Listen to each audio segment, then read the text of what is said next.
আসসালামু আলাইকুম রাসেল ভাইয়া ও প্রিয় লিসেনার্স, আশা করি আল্লাহর রহমতে আপনারা সবাই ভালো আছেন এবং সুস্থ আছেন। আমি মোহাম্মদ সিফাত আলম ফিরে এসেছি নতুন একটি ঘটনা নিয়ে। আজকে যে ঘটনাটি আমি কালেক্ট করেছি আমার পরিচিত এক বড় ভাইয়ের মামাতো বোনের কাছ থেকে। আপুর নাম রাফিয়া, তিনি বর্তমানে আমেরিকার বাসিন্দা। তাহলে আর কথা না বাড়িয়ে চলুন সরাসরি আজকের ভয়াবহ ঘটনার দিকে অগ্রসর হই, যা রাফিয়া আপু আমেরিকা থেকে আমার সাথে শেয়ার করেছেন। ঘটনার ভেতর থাকা ভুল ত্রুটির জন্য আপনার কাছে ক্ষমা প্রার্থনা করছি। আসসালামু আলাইকুম। আশা করি আপনারা খুব ভালো আছেন, আমিও ভালো আছি। আমার নাম রাফিয়া মেহনাজ। আমার জন্ম চট্টগ্রামের আগ্রাবাদ এলাকার কোনো একটা স্থানে। আমি আজ আপনাদের সাথে আমার জীবনের একটি ঘটনা শেয়ার করতে এসেছি। এই পৃথিবীতে এমন এক ব্যক্তি আছে যে ব্যক্তি জাদুর মাধ্যমে আমার জীবনকে এক কঠিন নরকে পরিণত করেছে। আজ ওই ঘটনার প্রায় 15টি বছর পেরিয়ে গেলেও সে আমার পেছনে লেগেই আছে। আমি তাকে অনেক বোঝানোর চেষ্টা করেছি, কিন্তু তাতেও যখন কাজ হলো না তখন আমি তাকে হুমকিও দিয়েছি, তার কাছে ক্ষমা চেয়েছি। সব ধরনের চেষ্টা আমি করেছি, কিন্তু সে কোনোভাবেই পিছপা হয়নি। আর এটা শুনে আপনারাও হয়তো অবাক হবেন, কারণ তিনি আমার স্বামী। হ্যাঁ, আপনারা ঠিকই শুনেছেন, তিনি এখনো আমার স্বামী। আমি অনেকবার তালাকের চেষ্টা করেছি, কিন্তু সে নানা কৌশলে বিষয়টাকে বারবার এড়িয়ে যায়। আদালতে গিয়ে এমন নাটক করে যার ফলে বিচারক তাকে আমাদের মাঝে সমস্যাগুলো সমাধানের জন্য আরও একটা সুযোগ দেয়। এখন অনেকের মনেই আমাকে নিয়ে নানা প্রকার ভ্রান্ত ধারণার উদয় হবে। কেউ কেউ ভাববেন আসলে সমস্যা আমারই, আমি কারো ঘরের বউ হয়ে থাকতে পারিনি। আমি সেসব মানুষের কাছে অনুরোধ করব, দয়া করে আমার ঘটনাটি আগে মন দিয়ে শুনুন, পরে না হয় আমার ব্যাপারে মন্তব্য করবেন।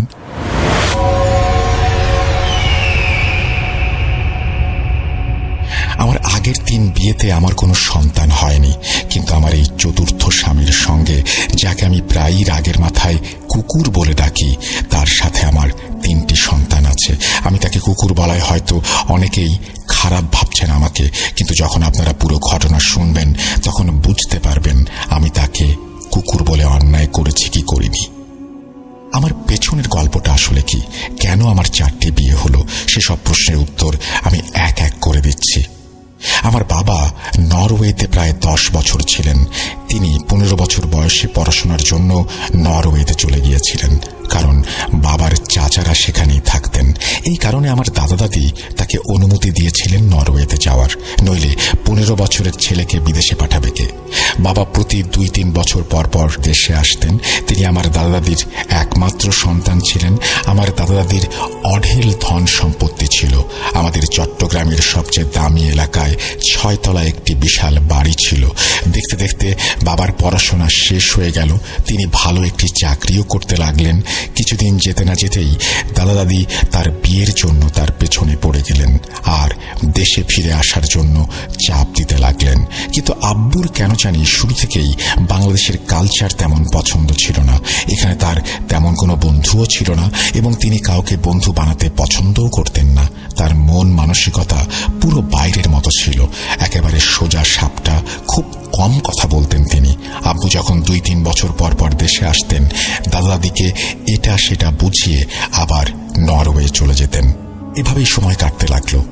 আব্বু কয়েক বছর পর আবার দেশে ফিরলেন।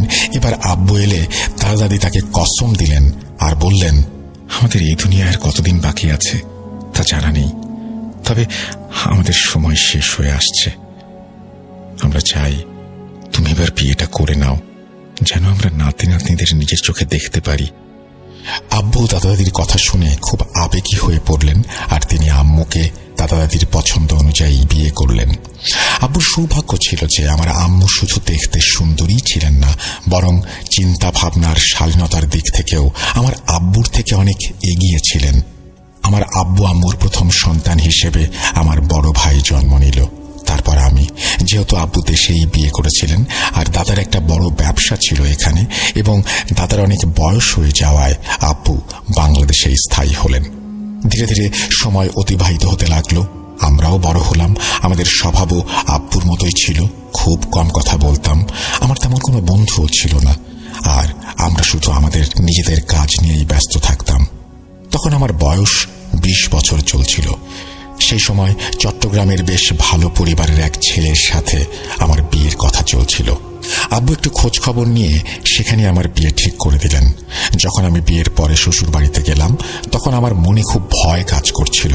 আমি ভাবছিলাম আমার স্বামীটা কেমন হবে, তার স্বভাবই বা কেমন। ধীরে ধীরে আমি বুঝতে পারলাম তিনি খুবই ভালো চরিত্রের একজন মানুষ।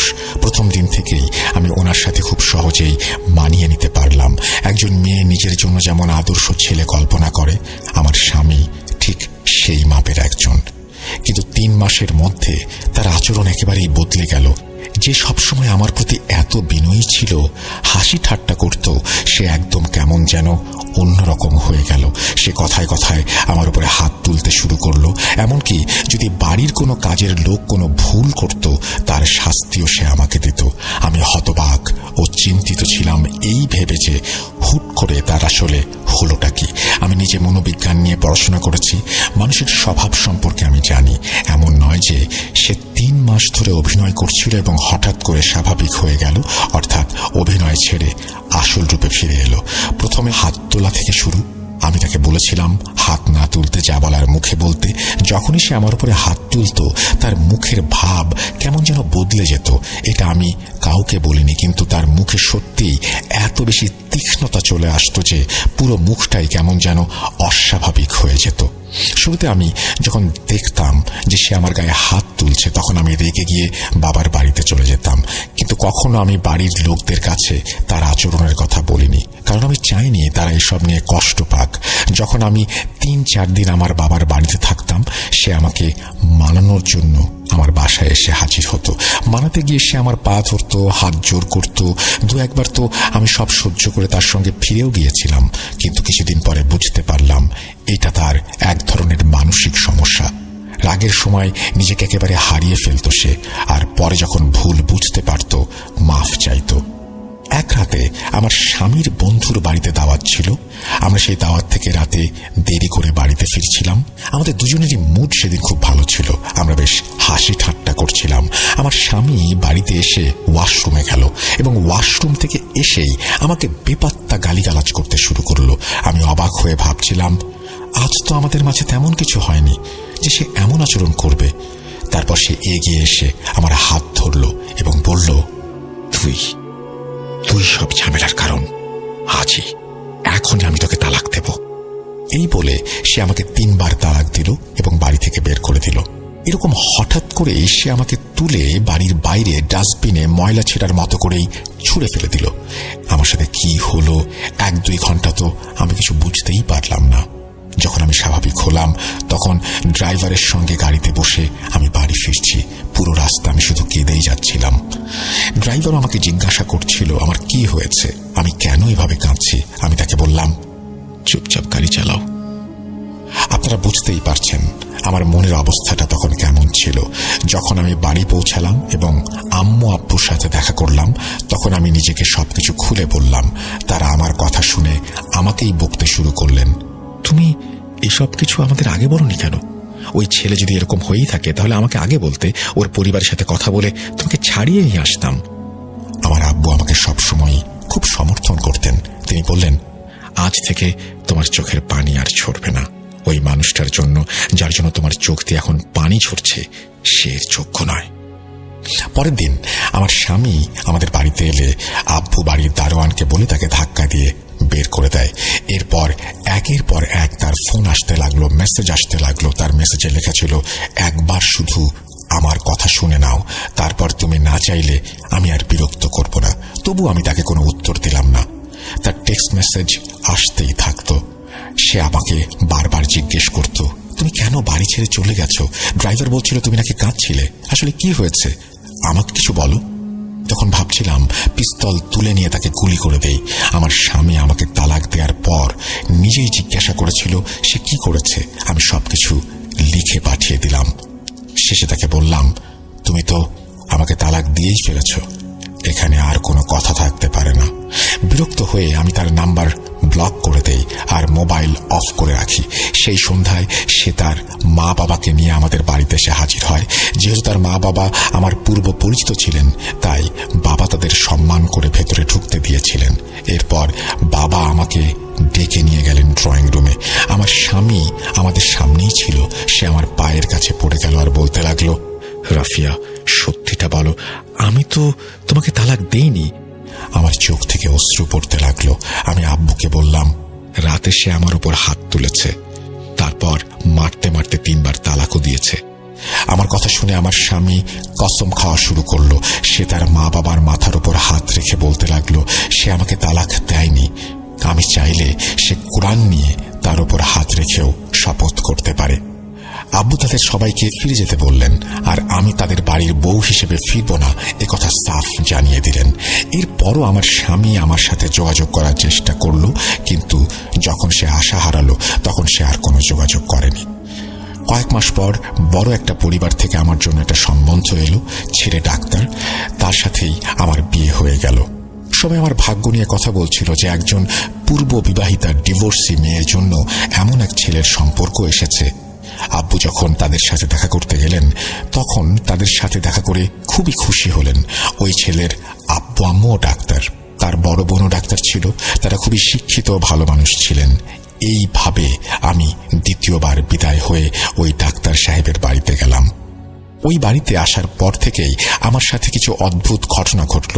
ডাক্তার সাহেব খুব ভালো মানুষ ছিলেন, আমার খুব খেয়াল রাখতেন, কিন্তু তার বাড়িতে আমি একটা অদ্ভুত ব্যাপার দেখছিলাম। তারা কোনো কাজের লোক বা কাজের মেয়েকে বাড়ির ভেতরে প্রবেশ করতে দিতেন না। যে কোনো কাজের জন্য তাদের বাইরে ডেকে নিয়ে যেতেন। যেমন যদি কাপড় ধোয়ার জন্য দিতে হতো তাহলে কাজের লোকদের বাইরে দাঁড় করিয়েই কাপড় দিতেন। আবার খাবার বা নাস্তার ব্যবস্থা ছিল এমন যে 2 বারের খাবার এবং নাস্তা একটা 5 স্টার হোটেল থেকে আসতো। আমরা খাবারকে মাইক্রোওয়েভে গরম করতাম। কাঁটা চামচ ও ডিসপোজেবল চামচ অর্থাৎ কাটলারি থাকতো, যা খাওয়ার পরপরই আমরা ফেলে দিতাম। তাদের পরিবার ছিল অনেকটা সিস্টেম্যাটিক। বাড়ির ভেতরে সিসিটিভি ক্যামেরা লাগানো ছিল। তার কারণ আমি বুঝে উঠতে পারিনি, কিন্তু মনে হলো হয়তো সিকিউরিটির জন্য এসব লাগানো হয়েছে, বাড়ির ভেতরে নজর রাখার জন্য। একদিন আমার স্বামী আমার কাছে এলেন এবং জানতে চাইলেন আমার কিছু দরকার আছে কিনা। আমি বললাম, না, আল্লাহর দয়ায় আমার সবকিছুই আছে। আমি তার কথায় বেশ অবাক হয়ে গেলাম, কারণ এটাই প্রথমবার ছিল যখন তিনি আমাকে এমনভাবে জিজ্ঞাসা করলেন। তারপর 3-4 দিন পর উনি আমার কাছে এলেন এবং জিজ্ঞাসা করতে লাগলেন, দেখো, যদি তোমার কোনো কিছুর দরকার হয় তাহলে তুমি আমাকে বলো, এখানে লজ্জা পাওয়ার কিছু নেই। আমি বললাম, আপনি তো আমাকে ক্রেডিট কার্ড দিয়েছেনই, আমি যদি কোনো কিছু দরকার হয় সেটা তো ক্রেডিট কার্ড দিয়ে কিনতে পারি। আমি তার কথায় অন্য একটা কিছুর আভাস পাচ্ছিলাম। আমার স্বামীর এমনভাবে জিজ্ঞাসা করা একেবারেই যুক্তিসঙ্গত লাগছিল না আমার কাছে। তার এমন আচরণ ছিল যে কেউ চোরের কাছ থেকে কোনো তথ্য বের করার চেষ্টা করছে। তাদের এমন আচরণে বিয়ের পরে আমি অনেক ভীতু ছিলাম। পরের দিন আবার ডাক্তার সাহেব আমার ঘরে এলেন। ঘরের দরজাটা বন্ধ করে দিলেন। তার হাতে ল্যাপটপ ছিল। তিনি ল্যাপটপ খুলে আমাকে কাছে ডেকে বললেন, এটা দেখো। যখন আমি ল্যাপটপে ভিডিও দেখা শুরু করলাম আমার পায়ের তলা থেকে মাটি সরে গেল। আমার মনে হলো আমার পায়ের নিচে মাটি যেন এখনই ফেটে যায় আর আমি সেখানেই দাফন হয়ে যাই। আমি ভিডিওতে দেখলাম আমার ননদের ঘরে যাচ্ছি। আমি সেখানে গিয়ে তার ড্রয়ার খুলছি আর আলমারির মধ্যে কিছু একটা খুঁজছি। আমি ওই ফুটেজে নিজেকে দেখলাম।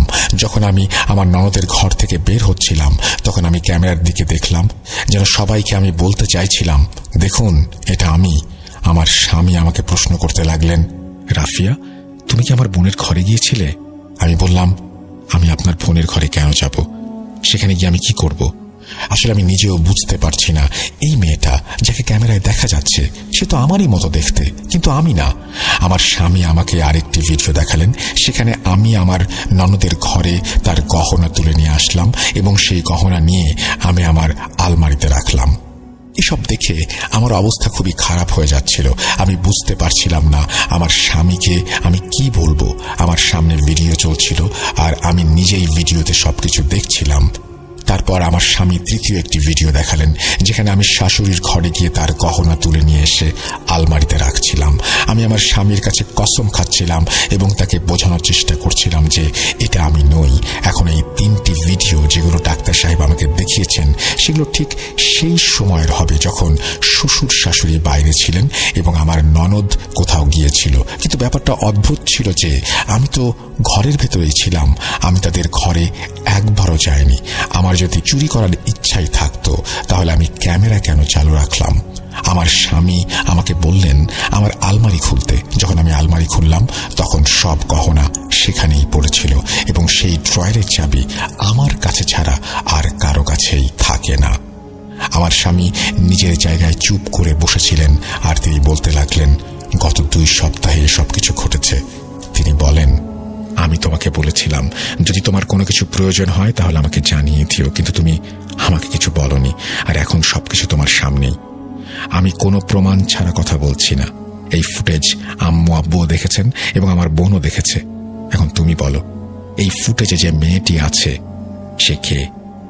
আমি আমার স্বামীকে কোনো উত্তর দিতে পারলাম না। আমি শুধু বললাম, এখানে যতগুলো গয়না আছে আমি যদি এখন আব্বুর কাছে বলি তাহলে এর 10 গুণ বেশি গয়না আমার জন্য পাঠাবেন। আমার স্বামী বললেন, আমি তো নিজেই এই ব্যাপারে অনেক অবাক। তোমার তো টাকা চেয়ে নেওয়ার প্রয়োজন নেই, তাহলে এইসব কেন করলে? যাই হোক, তুমি এখন বাসায় ফিরে যাও, আমাকে এই ব্যাপারে চিন্তা করতে দাও, পরে আমি তোমার সাথে যোগাযোগ করব। আমি সেদিন বাড়ি ফিরে গিয়েছিলাম, কিন্তু 1 সপ্তাহ ধরে আমার স্বামী আমার সাথে কোনো যোগাযোগ করেননি। 1 সপ্তাহ পর ডাকযোগে তালাকের কাগজপত্র পেলাম। এখন আমার দ্বিতীয় বিয়েটাও ভেঙে গেল এবং বিয়ে ভাঙার পর আমার মা বাবারও মন ভেঙে গেল। এর কিছুদিন পর আমার তৃতীয় বিয়ের প্রস্তাব এলো। ছেলের প্রথম স্ত্রী মারা গিয়েছিলেন, তাই তিনি দ্বিতীয় বিয়ে করতে যাচ্ছিলেন। আমি চাইছিলাম না আমার জেদের জন্য আমার মা বাবাকে দুঃখ দিতে, তাই আমি সিদ্ধান্ত তাদের হাতেই ছেড়ে দিলাম। বলেছিলাম, আপনারা যা ভালো মনে করেন সেটাই করতে পারেন। কিন্তু এই তৃতীয় বিয়েতে আমার সঙ্গে যা ঘটল তা আগের থেকেও বেশি ভয়ানক। বিয়ের প্রথম সকালে যখন আমি ঘুম থেকে উঠলাম তখন আমার স্বামীর লাশ পাখার সঙ্গে ঝুলছে।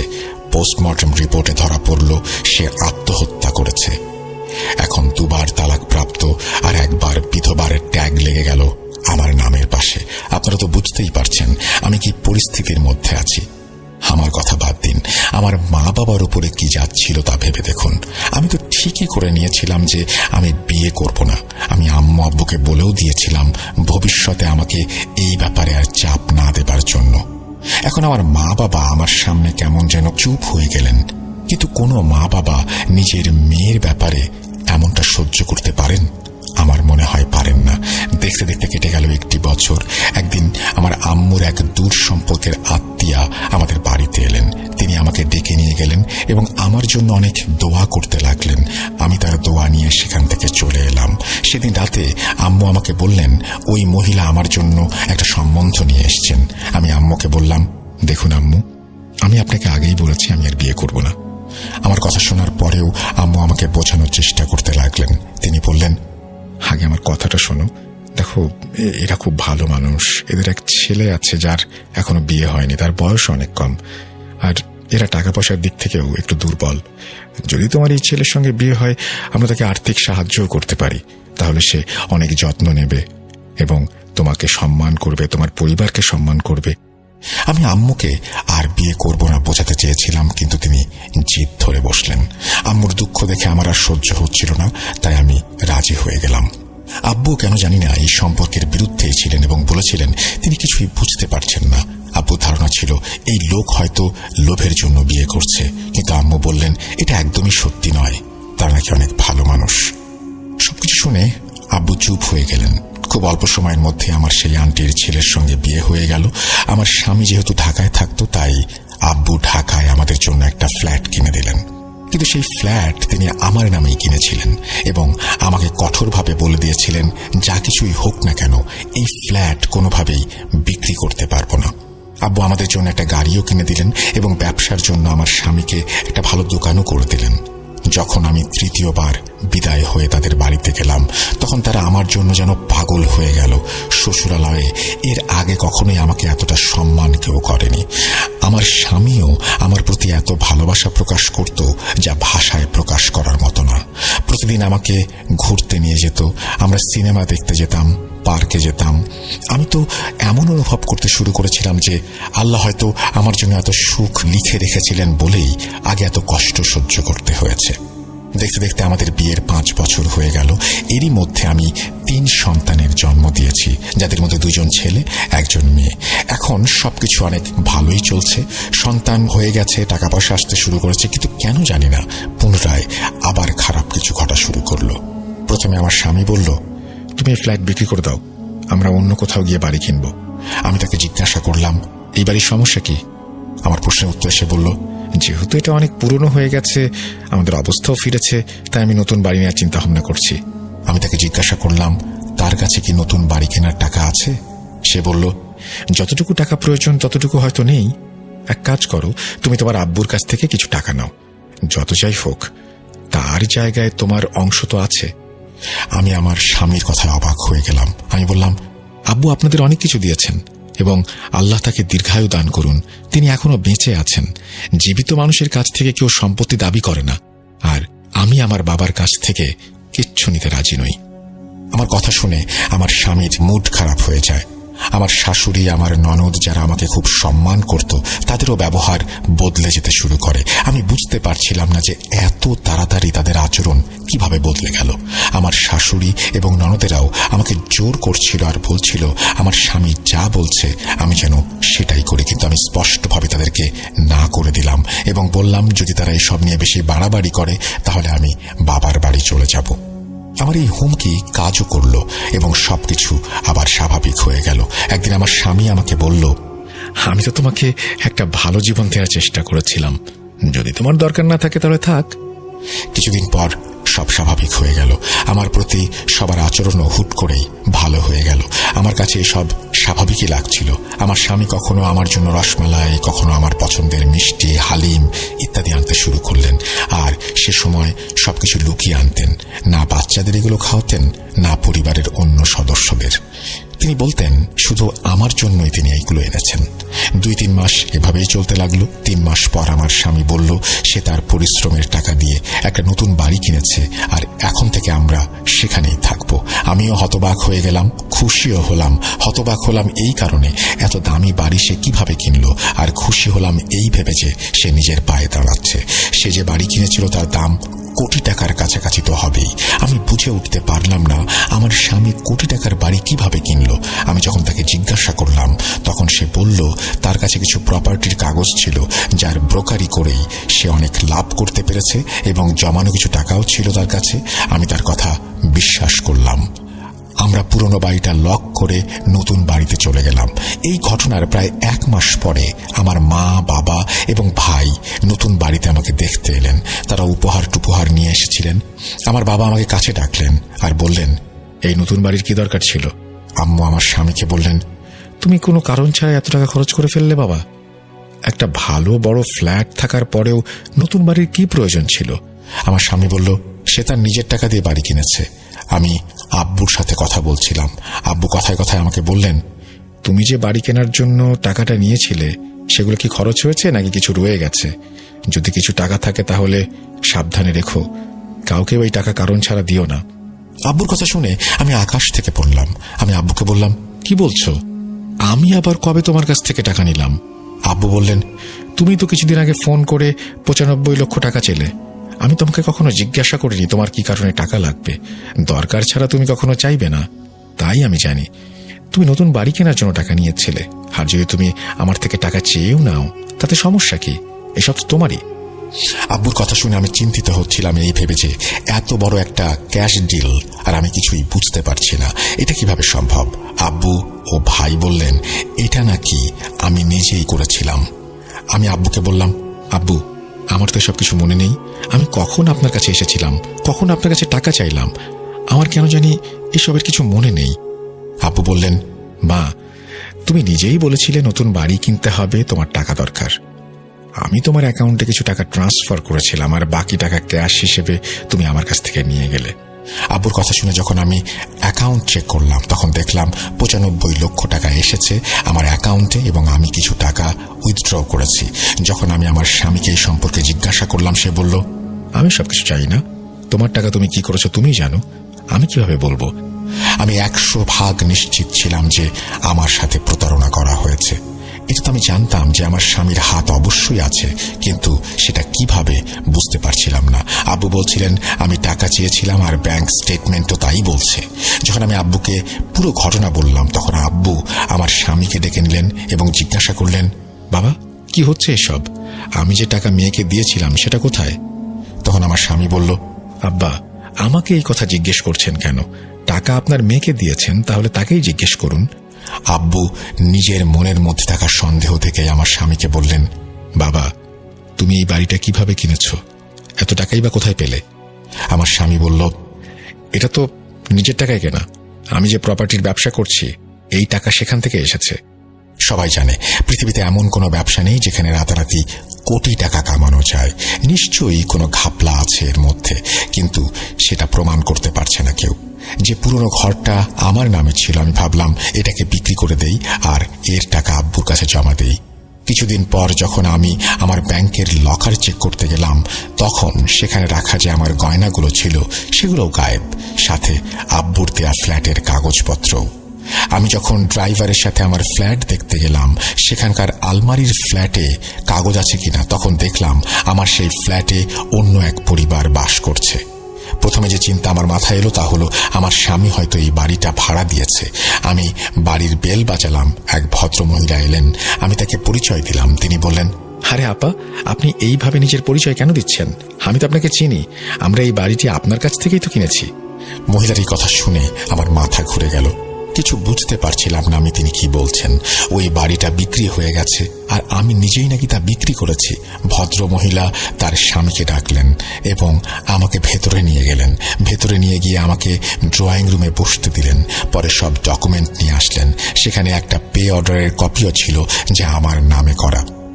ডকুমেন্টের উপর আমার সাইন। আমি সেখান থেকে তাড়াতাড়ি আব্বুর কাছে গেলাম এবং তাকে সবকিছু বললাম। সব টাকা আমার হাত থেকে হুট করে চলে গেল। ব্যাংকের ভেতরের ট্রানজাকশনগুলো দেখাচ্ছে।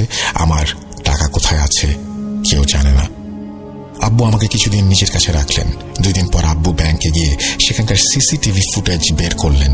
সেখানে দেখা গেল আমি নিজেই টাকা তুলে ব্যাংক থেকে বের হচ্ছি, কিন্তু আল্লাহর কসম আমি কিচ্ছু জানি না, আমার কিছু মনে নেই। আমার নিজের আর আমার পুরো পরিবারের সন্দেহ আমার স্বামীর উপর যাচ্ছিল, কারণ হঠাৎ তার কাছে এত টাকা আসা সম্ভব না। আব্বু একদিন তাকে ডেকে জিজ্ঞাসা করলেন, বাবা কিছুদিন আগেই তোমার স্ত্রীর এতগুলো টাকা নিয়ে ঝামেলা হয়ে গেছে, আর তোমার এই ব্যাপারে কোনো পরোয়াই নেই? তুমি তো আরামে বাড়িতে বসে মজা করছো। আব্বুর কথা শুনে স্বামী আব্বুর সঙ্গে বাজে ব্যবহার করতে শুরু করলেন। তিনি বললেন, ফালতু কথা একদম বলবেন না আমার সাথে। আপনার মেয়ের টাকা সে কি করবে, কি করেছে তা আমি জানবো কিভাবে? সেই টাকা দিয়ে সে যা ইচ্ছে তাই করুক। আমাকে প্রতিদিন আপনারা এই প্রশ্ন কেন করেন? যখন তার কথায় অসৌজন্যতা দেখা দিল, তখন আব্বু বলেন, আচ্ছা বাবা তুমি উত্তেজিত হও না, আমাকে একটু বলো তো তোমার কোন ডিলে এত টাকা হয়েছে যে তুমি বাড়ি কিনে ফেলেছ? সে বলল, আপনার আমার টাকা নিয়ে এত মাথা ব্যথা কেন? এটা আমার ব্যবসা, আমি যত টাকা চাই উপার্জন করব। আপনাকে কেন আমি সবকিছু দেখাতে যাব? একথা বলে সে সেখান থেকে চলে যায়। আমি রুমের বাইরে থেকে সবকিছু শুনছিলাম। আমি আব্বুকে বললাম, আব্বু আমি পুরোপুরি নিশ্চিত এসব কিছু আমার স্বামীর দ্বারাই হয়েছে। সবকিছু আন্দাজ করার পরও আমার পরিবারের কেউ কিছুতেই বুঝতে পারছিল না কিভাবে সব ডিলগুলো হলো। এসব ঘটনার পর থেকে আমি বাবার বাড়িতেই থাকা শুরু করি। একদিন আব্বুর কোনো এক আত্মীয় আমাদের বাড়িতে এলেন। কথায় কথায় আব্বু পুরো ঘটনা তার সামনে তুলে ধরলেন। সেই আত্মীয় বললেন তিনি একজন পীরকে চেনেন, যিনি ইস্তেখারা করে সবকিছু জানিয়ে দিতে পারেন। আব্বু তাকে বললেন ওই পীর সাহেবকে তাড়াতাড়ি নিয়ে আসতে। তিনি আরও বললেন সেই পীরকে তার চাওয়া অনুযায়ী হাদিয়াই তিনি দেবেন। পরদিন সন্ধ্যায় আমাদের সেই আত্মীয় পীর সাহেবকে নিয়ে এলেন। তিনি ভেতরে ড্রয়িং রুমে এসে বসে গেলেন, আর আমি বোরকা পরে তার কাছে চলে গেলাম। তিনি আমাকে তার সামনে বসতে বললেন। আমি সেখানে বসতেই তিনি উঠে আমার কাছে এসে আমার মাথায় হাত রাখলেন। তারপর চোখ বন্ধ করে কিছু পড়লেন। প্রায় 15-20 মিনিট ধরে তিনি কিছু একটা পড়তে থাকেন, আর আমি অন্ধকারে ডুবে যেতে থাকি। যখন আমার চোখ খুলল তখন আমি দেখলাম সেখানে সবাই বসে আছে। আব্বু সেই পীর সাহেবের সাথে কথা বলতে লাগলেন। আমি ভেতরে গিয়ে আম্মুকে জিজ্ঞাসা করলাম কি হয়েছে আমার সাথে, আমি কিভাবে এতক্ষণ অচেতন ছিলাম, আম্মু কিছুই বললেন না, কিন্তু যখন আব্বু ভেতরে এলেন তখন সেটা জানতে পারলাম, এবং যা জানলাম তা শুনে আমি প্রচন্ড ভয় পেলাম। আব্বু বলছিলেন পীর সাহেব আমার মাথায় হাত দেবার কিছুক্ষণ পর নাকি আমি পজেসড হয়ে যাই, আর আমার ভেতর থেকে একজন মহিলা জিন নাকি কথা বলছিল। সেই মহিলা জিন পীর সাহেবকে জানালেন আমার স্বামী খোদ আমার উপর জাদু করেছে, এবং এই জাদু আজকে হয়নি, বরং আমার প্রথম বিয়ের সময় করা হয়েছিল।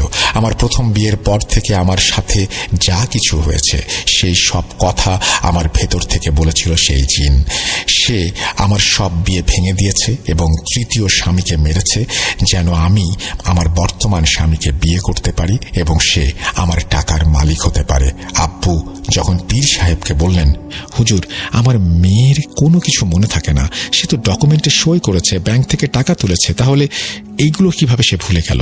তখন পীর সাহেব বললেন জাদুর মাধ্যমে আমার ওপর একজন মহিলা জিনকে ভর করানো হয়েছিল, এবং যখনই আমাকে দিয়ে কিছু করানো হতো তখন সেই জিন আমার উপরে ভর করে আমাকে দিয়ে সব কাজ করিয়েছে, এবং প্রতিবার কাজ শেষ করার পর আমাকে ছেড়ে দিয়েছে। এই জন্য আমার স্মৃতি হারিয়ে যায়, কেননা তখন আমি পজেসড অবস্থায় থাকি, আর সে আমাকে দিয়ে সবকিছু করিয়ে নেয়, আমার কিছু মনে থাকে না। ওই জিন বলেছিল আমার সমস্ত টাকা বর্তমানে আমার স্বামীর কাছে আছে। পীর সাহেব আব্বুকে বললেন আপনি আগে আপনার মেয়ের জামাইয়ের সাথে কথা বলুন, হয়তো সে এসব থেকে পিছিয়ে আসতে রাজি হবে, কারণ তিনি যার মাধ্যমে জাদু করাচ্ছেন তিনি খুব শক্তিশালী জাদুকর। যদি আমি তার সাথে মোকাবেলা করার চেষ্টা করি তাহলে দুই পক্ষেরই বেশ ভালো রকমের ক্ষতি হবে। আব্বু আমাকে বললেন তুমি তার সাথে সরাসরি কথা বলো, সে আসলে কি চায় এবং এই সব কাণ্ডকীর্তি কেন করছে। আমি যখন ওই খবিশ মানুষটিকে ফোন দিয়ে তার সাথে কথা বললাম, সে বলল, ও তোমরা সবকিছু বুঝে ফেলেছ, যাই হোক ভালোই হয়েছে, আমাকে আর কষ্ট করে জানাতে হলো না। তবে যা জেনেছ সেটুক নিয়ে চুপচাপ বসে থাকো, নইলে তুমি তো জানো আমি তোমার কিংবা তোমাদের সাথে কি করতে পারি। তার কথা শুনে আমি নিজে হিতাহিত জ্ঞান হারিয়ে ফেলি আর তাকে হুমকি দিতে থাকি এই বলে যে আমি তার বিরুদ্ধে প্রতারণার মামলা করব। সে আমার কথা শুনে শুধু হাসলো আর কিছু বলল না। তার হাসিতে আমি প্রচন্ড ভয় পেয়েছিলাম, কেননা সেই হাসি ছিল খোদ শয়তানের। তখনই আমি তার ফোন কেটে দিলাম এবং আম্মু আব্বুকে সবকিছু খুলে বললাম। আমার আব্বু সব শুনে আমাকে বলতে লাগলেন, আমি ওকে এভাবে ছেড়ে দেব না, আমরা তার বিরুদ্ধে প্রতারণার মামলা করব, সব টাকা ফেরত নেব। আমি আব্বুকে নিষেধ করে দিয়েছিলাম, কারণ আমি চাইছিলাম না আমার মা বাবার কোনো ক্ষতি হোক। জাদুর মাধ্যমে সে যে কোনো সময় যে কোনো কিছু করতে পারে। আমি ওই দিনই সেই পীর সাহেবের কাছে যাওয়ার সিদ্ধান্ত নিলাম। আমি তার কাছে গিয়ে বললাম, হুজুর একটু বলুন তো, জাদু করা কি আসলে এত সহজ? মানে কেউ যদি কাউকে জাদু করে তার স্মৃতি মুছেও দিতে পারে? তিনি বললেন, না মা, এই কাজ তেমন সহজ নয়। যদিও কেউ চাইলে যে কারো ওপরে জাদু করতে পারে, কিন্তু যেভাবে সে তার স্মৃতি মুছে ফেলল আর তোমার ওপর ওই জিনকে ভর করালো, এটা সে তোমার ওপর 5 বছর ধরে করেছে। তুমি মনে করে বলো তো মা, সে কি তোমাকে এমন কিছু খাওয়াতো যা তোমাকে ছাড়া আর কাউকে খেতে দিত না? পীর সাহেবের কথা শুনে আমার মনে পড়ল আমার স্বামীর আনা সেই খাবারগুলোর কথা। এই মানুষের তোমার ওপর শুরু থেকেই নজর ছিল, কিন্তু যখন তোমার বিয়ে অন্য কোথাও হয়ে গেল তখন ওই ছেলেদের ওপর জাদু করানো শুরু করলো, আর বাকিটা তুমি ভালোভাবেই জানো। পীর সাহেব আমাকে পরামর্শ দিলেন, এখন যা হওয়ার হয়ে গেছে তাকে যেন আমি ছেড়ে দেই, কারণ যদি আমি এখন টাকা ফেরত নেওয়ার চেষ্টা করি তাহলে পরিস্থিতি আরো খারাপ হতে পারে। ওই খবিশ পয়সার জন্য যে কোনো কিছু করতে পারে। আমার যতটা সম্পদ ছিল আমি সেটা আমার সন্তানদের দিয়ে আমেরিকা চলে আসি। ওই কুকুরটা আমাদের সঙ্গে আর কখনো যোগাযোগ করেনি এবং আমাকে ডিভোর্সও দেয়নি। আমি যখনই মুক্তি পাওয়ার চেষ্টা করি তখন সে কোনো না কোনোভাবে কোর্টের তারিখ পিছিয়ে দেয়। আমি শুনেছি সে দ্বিতীয় বিয়ে করেছে। আমার মা বাবা আজ এই পৃথিবীতে নেই, তাদের জন্য আমার অনেক কষ্ট হয়, আমি অনুতাপ বোধ করি। আমি অপেক্ষা করছি আল্লাহর লাঠি ওই খবিশ মানুষের ওপরে কবে পড়বে। কিয়ামত পর্যন্ত আমি অপেক্ষা করতে পারবো না। আমি তার পরিণতি এই দুনিয়ায় দেখতে চাই। আসসালামু আলাইকুম। এই বলে রাফিয়া আপু তার ঘটনা শেষ করেছেন। আমি আবারও ফিরে আসবো নতুন কোনো এপিসোডে। ততদিন পর্যন্ত সবাই ভালো থাকুন, সুস্থ থাকুন। মোস্ট ইম্পর্টেন্টলি ভূত.com এর সাথে থাকুন। আল্লাহ হাফেজ। থ্যাংক ইউ সো মাচ সিফাত আলম আপনার ঘটনা ঘটনার জন্য। আশা করছি এই ঘটনাটি আপনাদেরও ভালো লেগেছে। যদি ভালো লাগে অবশ্যই আমাদেরকে জানাবেন। আমরা চলে যাব আমাদের পরবর্তী ঘটনায়।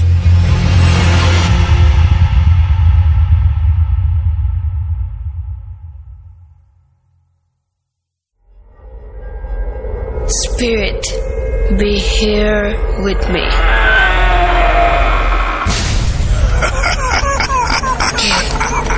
কে তুমি? Bhoot.com. The fear returns with Russell.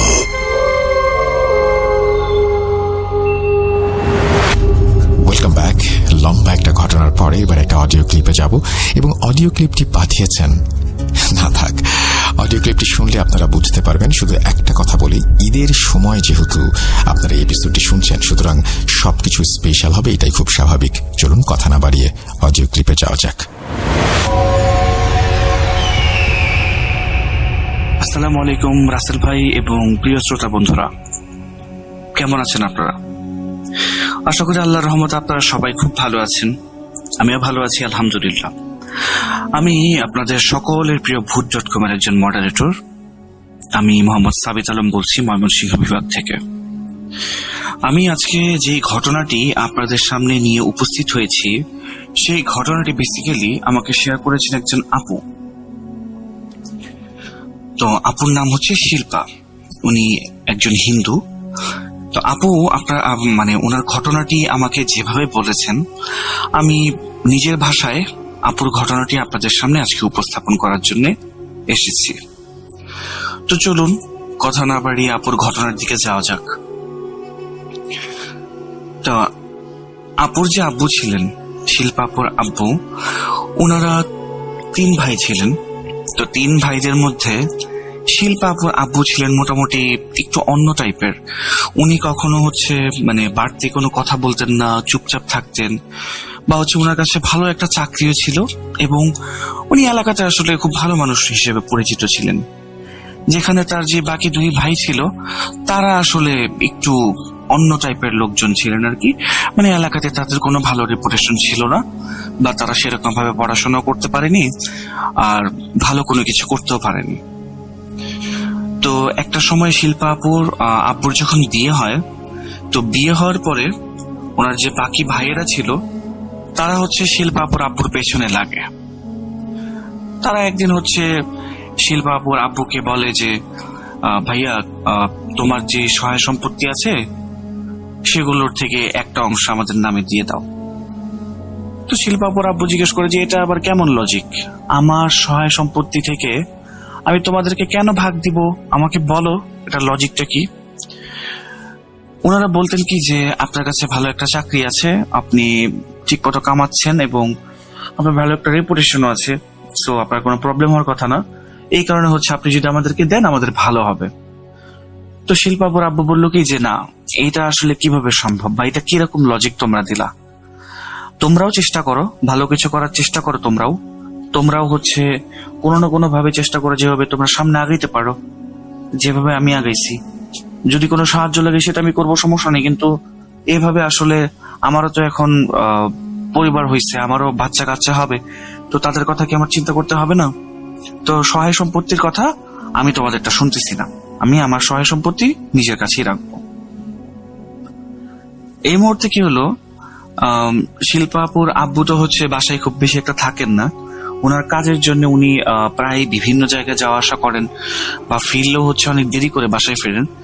এর মাঝখানে শিল্পা আপুর যে চাচারা ছিলেন, ওনারা কি করতেন, আবার শিল্পা আপুর দাদা দাদির কান ভাঙতেন, বিভিন্ন ভাবে কান ভারী করতে, যে ভাইয়া এরকম, ভাইয়া ওরকম, মানুষের কাছে এগুলো বলে, তার ভাইয়েরা ভালো না, এরকম করলে তো আসলে আমাদেরকে মানুষ দেখতেই পারবে না, এলাকা থেকে তাড়াই দিবে, বা আমাদেরকে মানুষ খারাপ নজরে দেখবে, এরকম একটা কথাবার্তা আর কি। তো যখন দেখা গেল যে শিল্পাপুর দাদা দাদিও শিল্পাপুর আব্বুর বিরুদ্ধে কিছুটা চলে যাচ্ছে, তখন শিল্পাপুর আব্বু ডিসাইড করলেন কি উনি আর এখানে থাকবেন না, উনি নিজে একটা বাসা নিয়ে তারপরে থাকবেন, বা নিজে একটা বাসা করবেন। তো শিল্পাপুর দাদা দাদি আবার কি করছিলেন, ওনাদের যখন 3 ভাইয়ের বয়স যখন মোটামুটি 18-এর উপরে হয়ে যায়, তখন সয় সম্পত্তি তখনই ভাগ করে দিয়েছিলেন। এই কারণে ওনার দাদা দাদিদের তেমন একটা হস্তক্ষেপের বিষয় ছিল না। কিন্তু যেহেতু শিল্পা আপুর ফ্যামিলি এবার হচ্ছে চলে গেল, বাসা থেকে, জয়েন্ট ফ্যামিলি থেকে চলে গেল, এবং সহায় সম্পত্তি ওনার ভাইয়েরা যেহেতু, মানে শিল্পা আপুর আব্বুর ভাইয়েরা যেহেতু আর পাবেন না, এমন সম্ভাবনা দেখা গেল, তখন হচ্ছে ওনারা চিন্তা করলো কি যে এই দুইজনকে বা শিল্পা আপুর আব্বু আম্মুকে কোনো না কোনো ভাবে মেরে ফেলে যদি যায়, তাহলে হচ্ছে সহায় সম্পত্তিগুলো আমরা পেতে পারি। কিন্তু কিভাবে মারবে?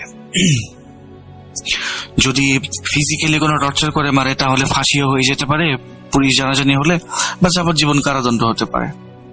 তো তারা ডিসাইড করলো কি মারবে, কিন্তু জাদুর মাধ্যমে মারবে। তো এই জিনিসটা পরে জানা যায়। এর আগে বলে রাখি যে যখন আপুর ফ্যামিলি নিজেরা আলাদা হয়ে গিয়ে ঘর নেয়, তখন শিল্পা আপুর আম্মু কনসিভ করেন। তো উনি কনসিভ করার পরে, মানে যখন দেখা গেল যে উনি কনসিভ করছে, তখন বাসায় যখন জানানো হলো, ওনাদেরকে দেখার জন্য বা খোঁজ খবর নেওয়ার জন্য কেউই আসেনি, দাদা দাদিও আসেনি, শিল্পা আপুর দাদা দাদিও আসেনি।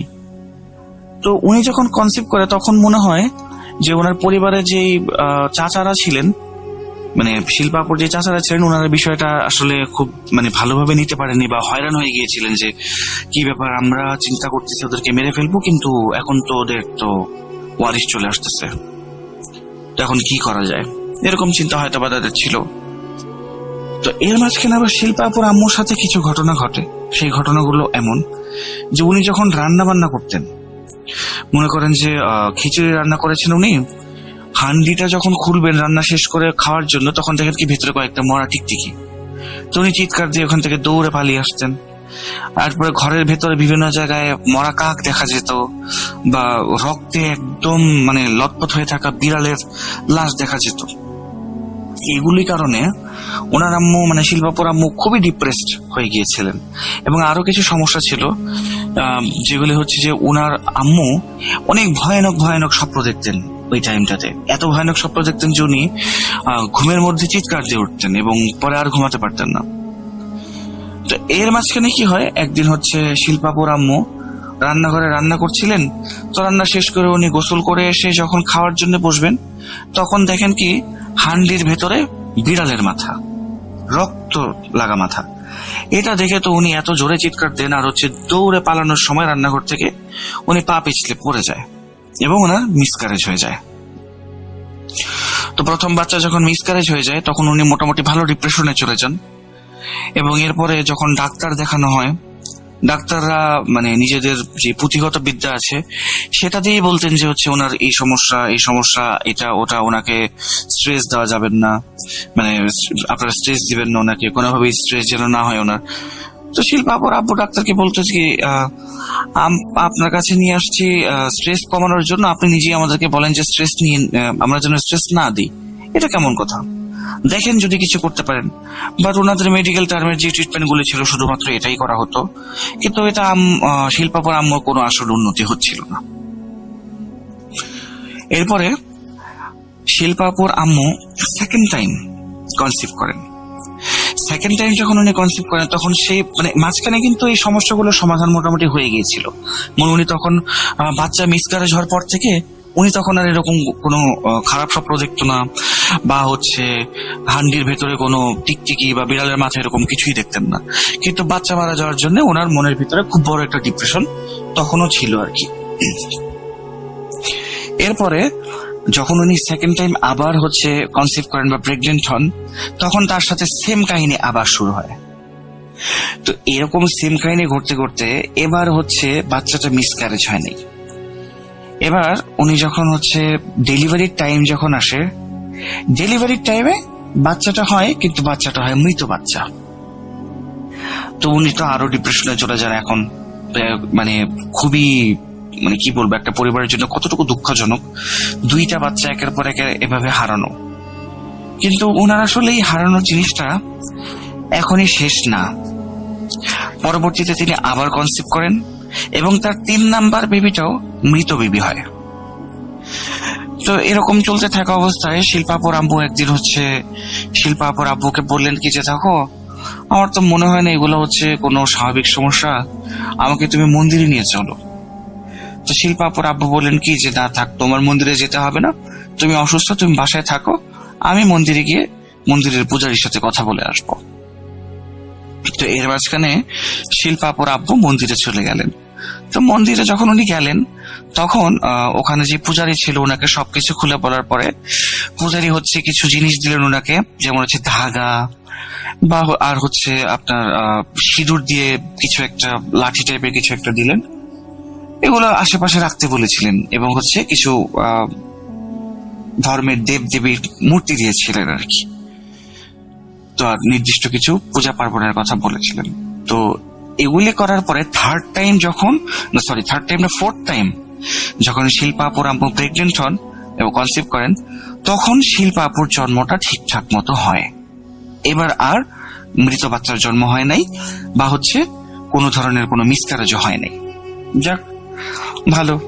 তো উনার যখন জন্ম হলো তখন দাদা দাদি চাচারা সবাই আসলো এবং তারা চিন্তা করলো কি যে এদের হচ্ছে মৃত্যু চাইলাম, এত কঠিন কিছু কাজ করার চিন্তা করলাম, কিন্তু এদের তো দেখা যায় এখন ওয়ারিশ চলে আসছে আর এত সুন্দর একটা বাচ্চা হয়েছে, মাশাআল্লাহ অনেক সুন্দর বাচ্চা হয়েছে। আপু দেখতে নাকি খুবই সুন্দর ছিলেন ছোটবেলায়। তো এরপরে আস্তে আস্তে আপু একটু বড় হতে থাকেন, পরিবারের সমস্যাগুলো কিছুটা কম থাকে।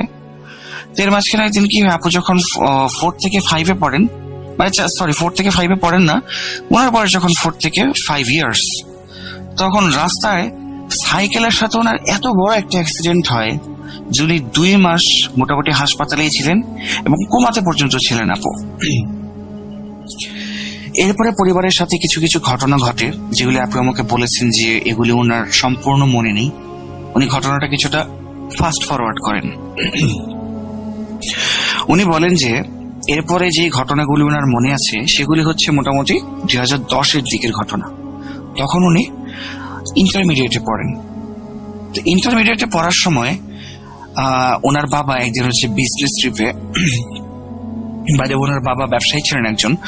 তো ওনার বাবা একটা বিজনেস ট্রিপে যাওয়ার জন্য উনি হচ্ছে মোটামুটি প্রায় 4-5 দিন বাসায় থাকবেন না।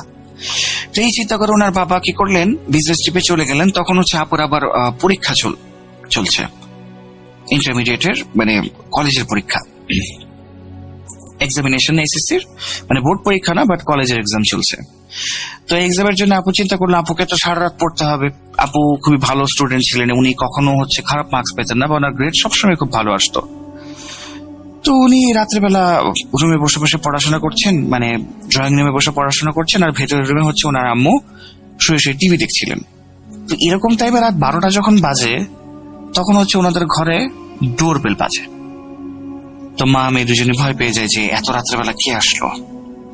তো ওনার মা যখন ডোরের সামনে গিয়ে হাত ছাড়েন যে কে বাইরে কে আছে, তখন বাইরে থেকে উত্তর এলো কি যে শিল্পা আপুর চাচা আসছেন, ছোট চাচা।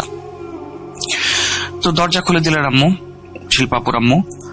তো ওনার আম্মু দরজা খুলে দেওয়ার পরে দেখলেন কি যে ওনার চাচা একটা ব্যাগ, কালো কালারের একটা ছোট্ট পলিথিন ব্যাগ হাতে, বলতেছে কি যে ভাবি মানে বৌদি দাদা তো হচ্ছে বাইরে গেছে, তো আমাকে বলছে তোমাদের বাসায় এসে যেন আজকে থাকি, তোমরা দুইজন একা আসো, তো যেন কোনো ক্ষতি না হয় বা কোনো সমস্যা না হয়, এই কারণে হচ্ছে দাদা আমাকে থাকতে বলছে আজকে তোমাদের বাসায়। তো শিল্পা আপুর আম্মু কি করলো, ওনাকে ভেতরের ঘরে চলে যেতে বললেন এবং উনি ভেতরের ঘরে চলে গেল, গেস্ট রুমে আর কি। তো গেস্ট রুমে যাওয়ার পরে শিল্পা আপুর আম্মু কি করলেন যে উনি নিজের ঘরে গিয়ে শুয়ে পড়লেন এবং আপুকে বলে গেলেন যে তুমি পড়া শেষ করে চলে এসো। ওনারা দুইজন আর কি মানে একই কামরায় শুইতেন যখন হচ্ছে বাসায় গেস্ট আসতো, কারণ গেস্টরা শিল্পাপুর রুমেই থাকতো, ওইটাকেই গেস্ট রুম বলা হইতো আসলে। তো এরপরে কি হইলো, রাত্রেবেলা যখন শিল্পাপু পড়াশোনা করছেন, রাতের 2টার দিকে ওনার কাছে মনে হলো যে ওনার রুম থেকে, যে রুমে ওনার চাচা বর্তমানে অবস্থান করছিলেন, মনে হলো কি যে ভয়ানক কিছু আওয়াজ আসছে, যে আওয়াজগুলো আসলে না বাংলা, না উর্দু, না হিন্দি, কোনো ধরনেরই কোনো ভাষা এগুলো না। আর আওয়াজগুলো মানে ক্ষণে ক্ষণে ভয়ানক থেকে ভয়ানকতর হচ্ছে, মানে ভয় থেকে আরো বেড়ে যাচ্ছে বিষয়টা। উনি কি করলেন, চিন্তা করলেন গিয়ে একবার দেখি।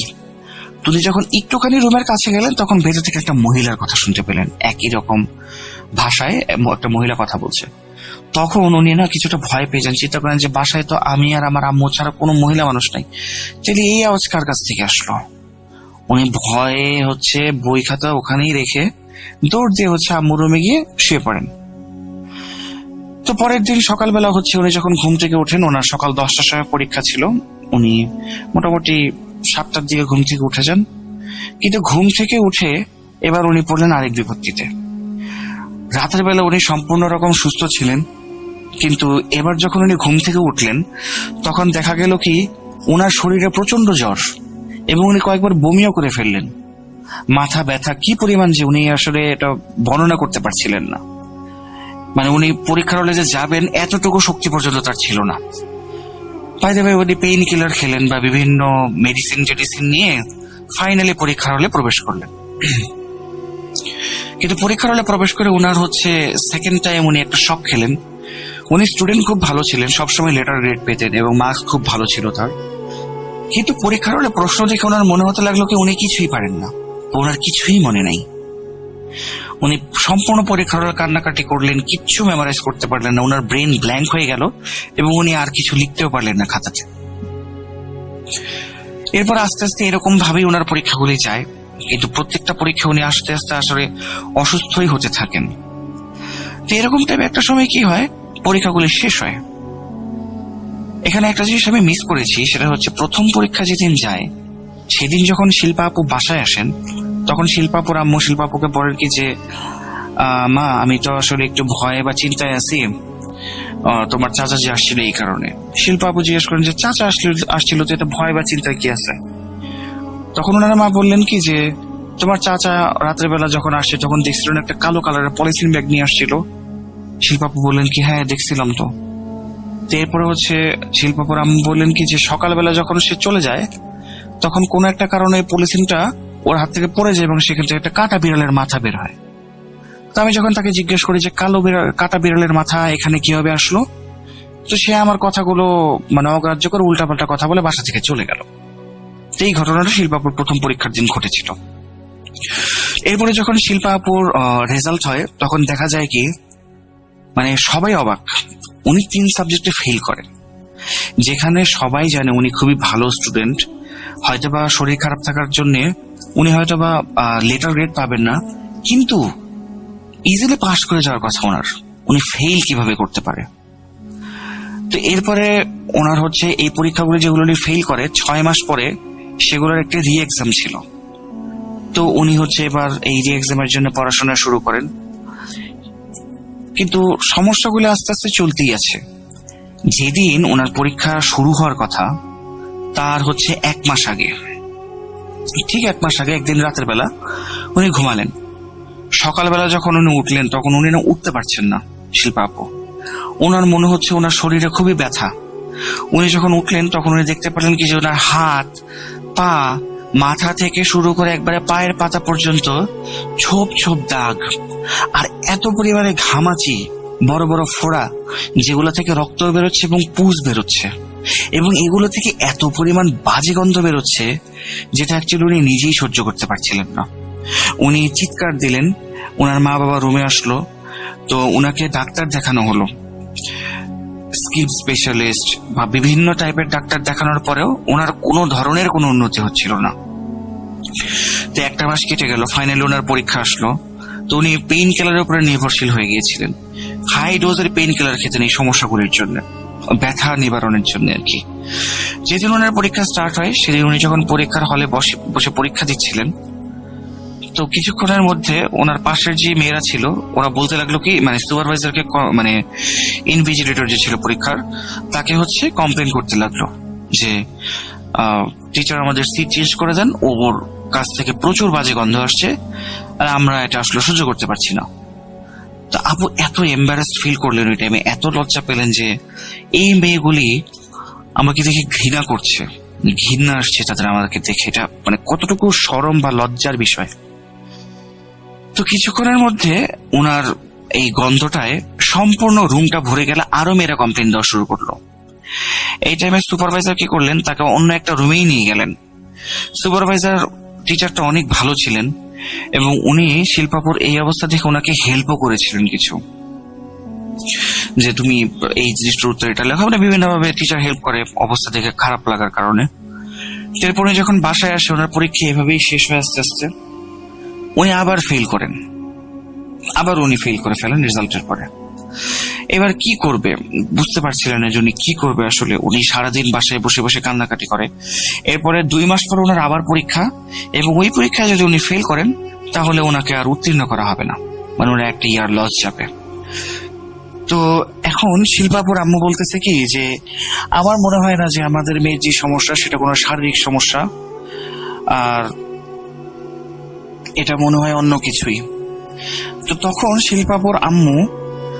শিল্পাপুর আব্বুকে বললেন যে এই সমস্যাগুলো আসলে কিভাবে কবে থেকে স্টার্ট হয়। তো বললেন যে ওনার আব্বুকে বললেন ওনার আম্মু যে তুমি যখন বিজনেস ট্রিপে গেছিল তখন হচ্ছে ওর চাচা আসার পরে এরকম সমস্যাগুলো শুরু হয়।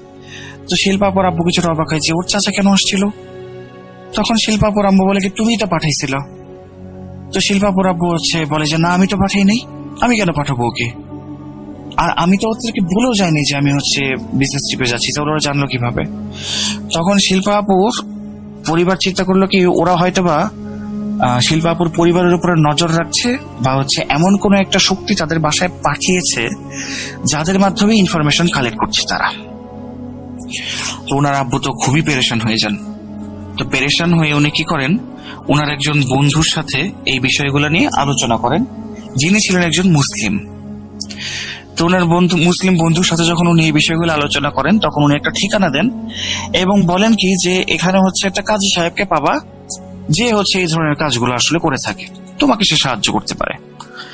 তো শিল্পা আপুকে নিয়ে গিয়ে ওনার আব্বু এবং ওনার আম্মু ফ্যামিলি সহ আর কি চলে গেলেন সেই কাজী সাহেবের বাসায়। তো কাজী সাহেব ওনাদেরকে বললেন কি, যাওয়ার পরে বললেন যে আমাকে ইস্তেখারা করে সবকিছু জেনে দিতে হবে। ওকে, সময় নিয়ে উনি ইস্তেখারা করলেন। 2 দিন পরে আসতে বললেন কাজী সাহেব ওনাদেরকে। 2 দিন পরে যাওয়ার পরে কাজী সাহেব বলেন কি যে আপনাদের উপরে কঠিন কালো জাদু করা হয়েছে, এবং এটা করা হয়েছে সম্পত্তির লোভে, এবং এই কালো জাদু করছে আপনাদের পরিবারের সদস্যরাই, যেই কারণে আপনার 3টা বাচ্চা নষ্ট হয়, 1টা মিসক্যারেজ হয় এবং 2টা মারা যায়। কিন্তু চতুর্থবার যখন বাচ্চাটা হয় তখন আপনি কোনো একটা কারো সাহায্য নিয়েছিলেন, যেই কারণে এই সমস্যাগুলো আর হয় নাই, বা তখন হয়তো বা আল্লাহর কোনো একটা ভালো মানে কি বলবো মর্জি ছিল যে আপনাদের পরিবারের জন্য আর কোনো ক্ষতি না হয়। তো এই কারণে এই বাচ্চাটা নষ্ট হয় নাই, কিন্তু আপনার মেয়ের উপরে কালো জাদুটা খুব ভালো মতো খাটছে। এরপরে এই কাজী সাহেবের কাছ থেকে এটা সমাধান চাওয়া হলে উনি বলেন কি যে সমাধান আছে, তোমাদেরকে কিছু কাজ করতে হবে, মেনে চলতে হবে কিছু রুলস। আর উনি চিনি পড়া দেন, ওই লোক সবসময় চিনি পড়া দিয়ে থাকতেন। তো চিনি পড়া দেওয়ার পরে উনি বললেন কি যে ওনারা যেহেতু হিন্দু ছিল তারপরেও কিছু দোয়া কালাম দেওয়া হলো ওনাদেরকে, যে তোমরা এই দোয়া কালামগুলি দিনে এই সময় পড়বা, রাতে এই সময় পড়বা, সন্ধ্যায় এই সময় পড়বা, আজান শুনবা, এরকম এরকম কথাবার্তা বিভিন্ন আমল দেওয়া হলো ওনাদেরকে আর কি। তো প্রথম 10-15 দিন, মানে 10-15 দিন না, আসলে 7-8 দিন করার পরেই শিল্পাপুর শরীরে না মানে কিরকম একটা মানে কি বলবো মানে খুবই একটা প্রশান্তি আসতে লাগলো। ওনার মনে হলো যে ওনার প্রবলেম গুলো আর ওনার সাথে বেশি একটা নেই। আস্তে আস্তে ওনার শরীরে সেই ফোড়াগুলা বা দাগগুলা শুকায় যাচ্ছে, এবং পুষ পড়াও বন্ধ হয়ে গেছে। তো 1 মাস পরে যখন শিল্পাপু মানে চিনি পড়া খেতে থাকেন, এবং 1 মাস পরে ওই কাজী সাহেবের কাছে আবার যাওয়ার কথা ছিল, যে 1 মাস পরে যখন উনি কাজী সাহেবের কাছে যান ওনারা, তখন শিল্পাপু সম্পূর্ণ সুস্থ, ওনার শরীর একদম সুস্থ এবং কোনো ধরনের কোনো প্রবলেমই ছিল না। এরপরে যখন সেই কাজী সাহেবের কাছে আবার ওনারা যান, কাজী সাহেব বলেন কি যে তোমাদের উপরে এখন আর কালো জাদুগুলা নাই, কিন্তু করা হচ্ছে তোমাদের আমল, আর তোমাদের এই যে মানে চিনি পড়া যে মানে তোমরা খাচ্ছ, এটার জন্য তোমাদের এখন আর কোনো ক্ষতি হচ্ছে না। এরপরে সেই কাজী সাহেব ওনাদের 3 জনকে 3টা তাবিজ দিলেন, যে তাবিজগুলো হাতে পড়তে হতো, এবং ওই তাবিজটা পড়ার পর থেকে ওনাদের এখন পর্যন্ত আর কোনো প্রবলেম হচ্ছে না। এখন শিল্পাপুরা খুব ভালো আছেন, উনি বিয়ে শাদী করে ফেলেছেন, এবং এখন পর্যন্ত সেই তাবিজ ওনার হাতে, এবং ওনার মা বাবা 2জনই জীবিত, ওনাদের হাতেও আছে। তো এই ছিল আসলে শিল্পাপুর ঘটনা। আমি জানি না ঘটনাটি আপনাদের কেমন লেগেছে। ভালো লেগে থাকলে আমি আপনাদের কাছে কৃতজ্ঞ থাকবো, আর যদি ভালো না লাগে তাহলে আমি আপনাদের কাছে ক্ষমা প্রার্থী। আবারও কথা হবে নতুন কোনো সপ্তাহে নতুন কোনো ঘটনা নিয়ে। ততদিন পর্যন্ত ভালো থাকুন, সুস্থ থাকুন, ভূত.com এর সাথে থাকুন। আমি মোহাম্মদ সাবিত আলম বিদায় নিচ্ছি। আসসালামু আলাইকুম।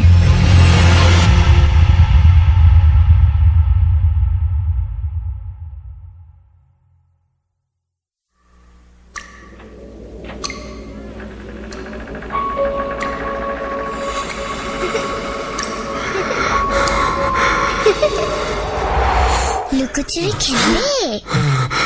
লুকোচুরি তুমি লুকাও, আমি ঠিকই তোমাকে খুঁজে পাবো।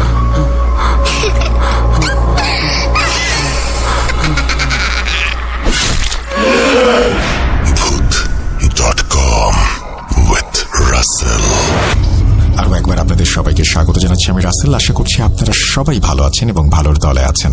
আমি কথা বাড়াবো না, সরাসরি চলে যাব আমাদের পরের ঘটনায়, কারণ ঈদের সময় শুধু ঘটনা হবে, ঈদের সময় শুধু ভয় হবে। চলুন শুরু করা যাক। আসসালামু আলাইকুম রাসেল ভাই, আমার নাম নাইমুর রহমান তুরজয়। আমার বাসা হচ্ছে মুন্সিগঞ্জের শ্রীনগরে। আমি বর্তমানে কম্বোডিয়ান প্রবাসী। তো রাসেল ভাই, আমি আপনার একজন নীরব শ্রোতা এবং আমি আপনার Bhoot.com পরিবারের একজন সদস্য। কেননা আমি প্রায় নিয়মিত এখন এই প্রোগ্রামটা শুনি কাজের সময়। যদিও রাসেল ভাই আমি 2013-14 সাল থেকে Bhoot FM নিয়মিত শুনতাম, কিন্তু তখন রাত জেগে শোনা হতো না ভয়ের কারণে। পরবর্তীতে একটা কম্পিউটারের দোকান থেকে সংগ্রহ করে পরবর্তীতে শোনা হতো। তো যাই হোক রাসেল ভাই, এটি আমার পাঠানো প্রথম ঘটনা। আমি আজকে যে ঘটনাটি শেয়ার করতে চাই সেটা মূলত হচ্ছে আমার এক পাকিস্তানি একজন বন্ধুর কাছ থেকে শোনা। তার নাম হচ্ছে মালিক। আমি তার মতো করেই রাসেল ভাই ঘটনাটি বলার চেষ্টা করছি। তো সরাসরি আমি ঘটনায় চলে যাচ্ছি রাসেল ভাই। ঘটনাটি খুব রিসেন্ট সময়ের একটি ঘটনা। তিনি একটি ক্যাসিনোতে কাজ করতেন সিয়ানক নামক একটি শহরে, এবং সেই কোম্পানির অবস্থান ছিল রাসেল ভাই ঠিক সমুদ্রের পাশে। তো কোম্পানি থাকার জন্য এমপ্লয়ীদেরকে কোম্পানির কাছেই, মানে কোম্পানি থেকে খুব বেশি দূরে না, কাছেই মোটামুটি একটা পুরাতন হোটেলে ওই স্টাফ আর এমপ্লয়ীদের থাকার জন্য সেই হোটেলটা ঠিক করেন আর কি। তো সেটা ছিল রাসেল ভাই খুবই পুরাতন একটা হোটেল, পুরাতন মডেলের হোটেল। আর এই ভবনটি ছিল 5 তলা এবং বেশিরভাগ রুমে ছিল রাসেল ভাই পরিত্যক্ত, উনি যেমনটা আমাকে বলেছিলেন। তো তাকে 5 তলার একটি রুম দেওয়া হয়। সেই রুমের সাথে অন্য কোনো রুম ছিল না। তাকে যে রুমটি দেওয়া হয়েছিল তার বিবরণ অনুযায়ী রুমটা ছিল একদম কর্নারের সাইডে, যেখান তার রুমের সাথে শুধু ছাদে ওঠার একটা সিঁড়ি ছিল, কিন্তু সিঁড়িটি ছিল লক করা। আর ওইখানে কিছু ময়লা টলা আবর্জনা ছিল আর কি, এটা পরিত্যক্ত ছিল, সিঁড়িটা আটকানো ছিল। যাই হোক রাসেল ভাই, যদি আপনি চান আমি তার কাছ থেকে কিছু ছবি সংগ্রহ করে আমি আপনাকে পাঠাতে পারি। তো যাই হোক, আমি এখন মূল ঘটনাতে আসি রাসেল ভাই। তো প্রতিটি রুমে রাসেল ভাই 4 জন করে থাকতেন। অন্য রুমগুলোতে অবশিষ্ট সিট না থাকায় তাকে আলাদা একটা রুম দেওয়া হয় এবং তিনি সেখানে একাই থাকতেন। যেহেতু তিনি নতুন এসেছেন, তিনি একাই থাকতেন, অন্য রুমগুলা ফুল থাকায়। তো তার কথা অনুযায়ী আমি সেই রুমের একটু বিবরণ দিচ্ছি। রুমের মধ্যে রাসেল ভাই 2টা বেড ছিল, যেখানে উপরে নিচে করে 4 জন থাকা যায়, মানে 2টা বেডে 4টা সিট। যারা প্রবাসে আছেন তারা জানেন যে সিটগুলো কেমন হয়। সেই রুমে একটি আলমারি টাইপের কিছু একটা ছিল, কাপড় রাখার মতো। বলে রাখা ভালো রাসেল ভাই, তার কাজের সময় ছিল বিকেল 3টা থেকে রাত 3টা পর্যন্ত। তো প্রথম 2 দিন তার কোনো সমস্যা হয় না রুমে, কিন্তু তৃতীয় দিনের মাথায় তিনি যখন ঘুমানোর প্রস্তুতি নিচ্ছিলেন লাইট অফ করে, তো হঠাৎ খেয়াল করলেন তার পাশের বেডে কেউ একজন শুয়ে আছেন এইরকম। তো এরকম একটা মানে অবয়বের উপস্থিতি তিনি লক্ষ্য করেছেন। এইটা তার কাছে একটা মনের ভুল মনে হয়েছে, যে লাইট অফ করলে অনেক কিছুই মানুষ ইমাজিন করে, তো এরকমটা তিনি ভেবেছিলেন। তো যখন তিনি এরকমটা খেয়াল করেন, তো এর কিছুক্ষণ পরে রাসেল ভাই যখন তার মানে তন্দ্রাভাব চলে আসে, তখন তার উপরে যে সিট তো সেইখানে মানে কেউ একজন শুয়ে আছে এরকম নড়াচড়া করলে যেরকম একটা অনুভব হয়, মানে যেরকম একটা শব্দ হয়, এই শব্দটা তিনি অনুভব করতেছিলেন। মানে কেউ উপরে বেডে শুয়ে নড়াচড়া করলে যেমনটা মনে হয় সেটা তিনি অনুভব করেন যে তার উপরে কেউ একজন আছেন। তো এতে তিনি রাসেল ভাই ভীষণ ভয় পেয়ে যান। এর পরবর্তীতে তিনি সাথে সাথে লাইট অন করেন। এরপর প্রায় 2 থেকে 3 ঘন্টা তিনি বসে থাকেন, যেহেতু 3টায় তিনি বাসায় আসেন, মানে 3টা পর্যন্ত তার কাজ। তো সকাল হতে হতে 2-3 ঘন্টা পরে সকাল হয়ে যায়। এরপরে তিনি সকালেই ঘুমান ওই দিন যথারীতি। তো এরপর ঘুম থেকে উঠে তিনি কাজে চলে যান। তো কাজ থেকে যখন ওই দিন ফিরে আসেন বাসায়, মানে রুমের মধ্যে যেদিন ফিরে যখন আসেন, তিনি দেখেন যে তার কাপড় চোপড়, তার রুমে যে কাপড় চোপড় গুলো ছিল ওইগুলা সব ফ্লোরের মধ্যে আর কি অগোছালো অবস্থায় সব পড়ে আছে। তো এটা দেখে তিনি একেবারে ভীষণ ভয় পেয়ে যান রাসেল ভাই, কারণ যাওয়ার সময় তিনি রুম লক করে যান। আর তিনি ছাড়া আর অথরিটির লোক ছাড়া কারো কাছে চাবি থাকার কথা না, আর অথরিটির লোক নিশ্চয়ই এটা করবে না। তো এটা দেখার পর তিনি ভয় পেয়ে যান। এরপর তিনি ওই দিন লাইট অন করেই অনেকক্ষণ শুয়ে থাকেন। তো হঠাৎ যখন তার আবার চোখে ঘুম চলে আসে, তখন তিনি মানে ওই রুমের দরজায় টোকা দিলে যেরকম শব্দ, ওইরকম শব্দ তিনি শুনতে পান।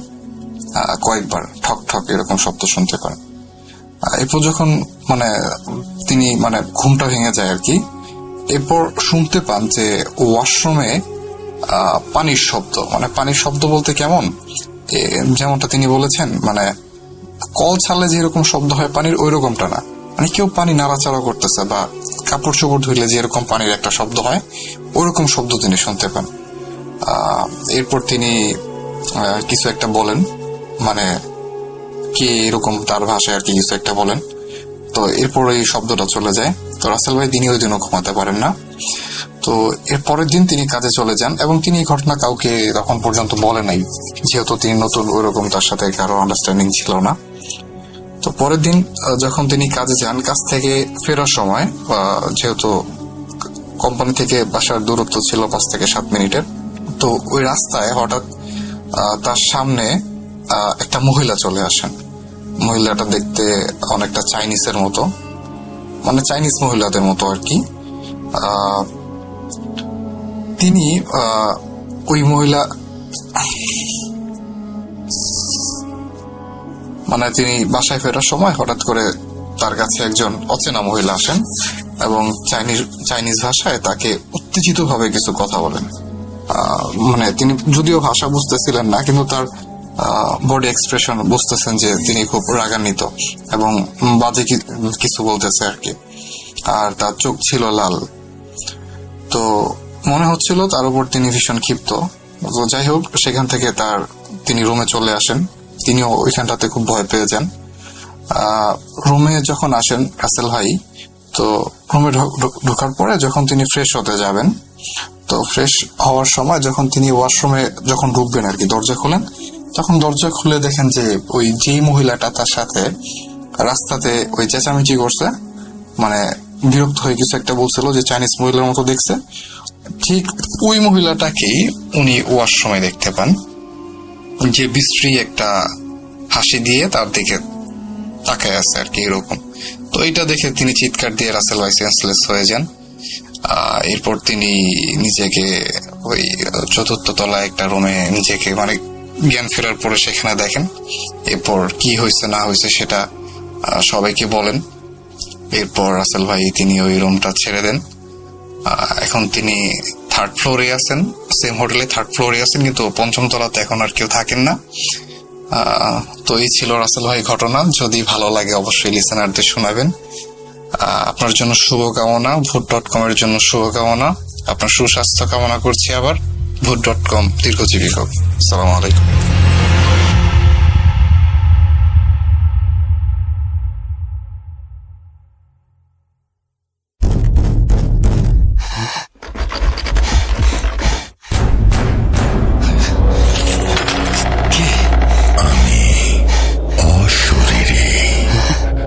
দেখতে পাবে না কবু, এত কাল ধরে শুনছো, শুনতে কি পাও না তবু?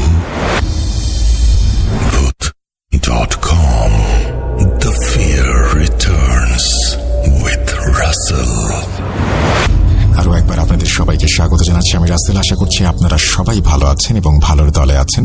আমিও ভালো আছি, ভালোর দলে আছি। কথা না বাড়িয়ে আমরা সরাসরি চলে যাব আমাদের পরবর্তী ঘটনায়। আশা করছি এবারের ঘটনাটিও আপনাদের ভালো লাগবে। চলুন শুরু করা যাক। আসসালামু আলাইকুম রাসেল ভাই ও প্রিয় লিসেনার্স, আশা করি আপনারা সবাই ভালো আছেন ও সুস্থ আছেন। আমি মোহাম্মদ সিফাত আলম, ভূত.com-এর একজন মডারেটর, বলছি চট্টগ্রাম থেকে।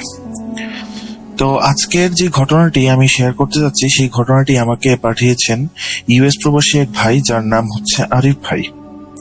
তো আমি সাধারণত ঘটনাগুলো লিখে পাঠাই, অডিও ক্লিপ সাধারণত খুব একটা আমি পাঠাই না। তো সময় স্বল্পতার জন্য আর ব্যস্ততার জন্য আমাকে এবার ঘটনাটি আসলে অডিও আকারে পাঠাতে হলো। তো চলুন আরিফ ভাইয়ের ঘটনায় চলে যাই। তো আরিফ ভাইয়ের ফ্যামিলি, মানে তারা যখন ছোট ছিল তখন থেকে বেশ গরিব টাইপের একটা ফ্যামিলি ছিল। তো সেই ফ্যামিলিতে আরিফ ভাইদের ছিল আরিফ ভাইয়ের বাবা, আরিফ ভাইয়ের মা, আর আরিফ ভাই এবং তার বোন। তার বোনের নাম হচ্ছে সাদিয়া। তো সাদিয়া আপু মানে তাদের এই গরিব অবস্থা বা তাদের যে দিন আনা দিন খাওয়া অবস্থা, এটা নিয়ে উনি বেশ কমপ্লেন করতেন। মানে তার মধ্যে এরকম একটা অবস্থা যে আমাদের আশেপাশে এত ধনী মানুষ, আমার ক্লাসমেটরা এত ধনী, আল্লাহ তাআলা শুধু তাদেরকেই সবকিছু দিলেন, আমাদেরকে কেন দিলেন না? তখন ওনার মা ওনাকে বলতেন যে, মা দেখো, এটা আসলে আল্লাহ তাআলার একটা পরীক্ষা।